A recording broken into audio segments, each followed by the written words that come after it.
being active, shifting, just being who we're trying to be, who we were a big portion down the stretch last year, and then what we're trying to be and establish consistently this year. And they received the message, they embraced it, and they came out and executed it. And then just with the, Prince being the late scratch, Rui out, Vanderbilt out, how did you see guys filling around that, and especially kind of in that overtime session? You got a little bit from Wood, Austin takes over. I thought it was beautiful, man. Got a chance to see Cam Reddish, who was a top-notch elite defender.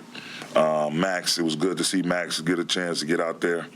And both of those guys, their length, their athleticism, their ability to make multiple efforts was at a true high level. C. Wood, we've seen what he's been doing the last few games, just really trying to lock in on that end of the floor as well. And everybody contributed. Everybody, all 8 guys in the rotation gave us great moments, at certain points in the game. Darvin, LeBron spoke to us after the Orlando win and said how much he relishes the fourth quarter winning time. And I think tonight something like 5 for 6 for 12 points in the fourth, and continued to make plays in the entire overtime session. What have you seen out of him thus far this season? Not that he hasn't done that in other parts of his career, but in year 21, I think his efficiency numbers late in games have been pretty strong. Yeah, just that, man, just being efficient. The way he prepares himself, in preparation for whatever we have to do on a particular day, whether it's a non-game day, a game day, the work he puts in on his body, his sleeping habits, nutrition, all of that, working on his game constantly. His jump shot is really, just big time. Putting a lot of work in on that jumper, and it's paying dividends. And his ability to quarterback the whole situation, constantly talking.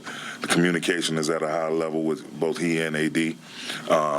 And just him showing trust and belief in these guys that's around him, and that inspires them to step up and not be afraid to make mistakes, but just to go hard and compete.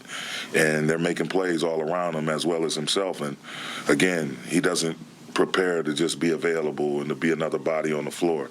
He prepares to be at a high level, not only available, but available and elite. And so kudos to him. But, it's just been a process this year of us figuring each other out as a group. And a win like, it was a tough loss in Sacramento, but a win like bouncing back Monday night on the second night of a back-to-back, and then now getting this one against a very formidable ball club. The Clippers is going to be a handful for everybody, the other 29 teams in this league. And, for us to compete, go toe-to-toe, make our adjustments at halftime, it was huge. And they say that necessity is the mother of invention, and you're down 4 players, and you go to a 3 big lineup in the third quarter, and they seem to kind of spark something out there. What did you see out of that group? Their athletic ability, their length, their size, their ability to move their feet, and it also allowed us to finish the quarter without having to rush Bron back into the game. And so that 3-man lineup across the front line, and Jackson and AD and Christian Wood, these guys take up a lot of space defensively. They all have great hands. They all get off the floor and block shots. So anything at the rim is going to be highly contested, and they all rebound. So that gave us a great push, a great boost of energy going into the fourth quarter.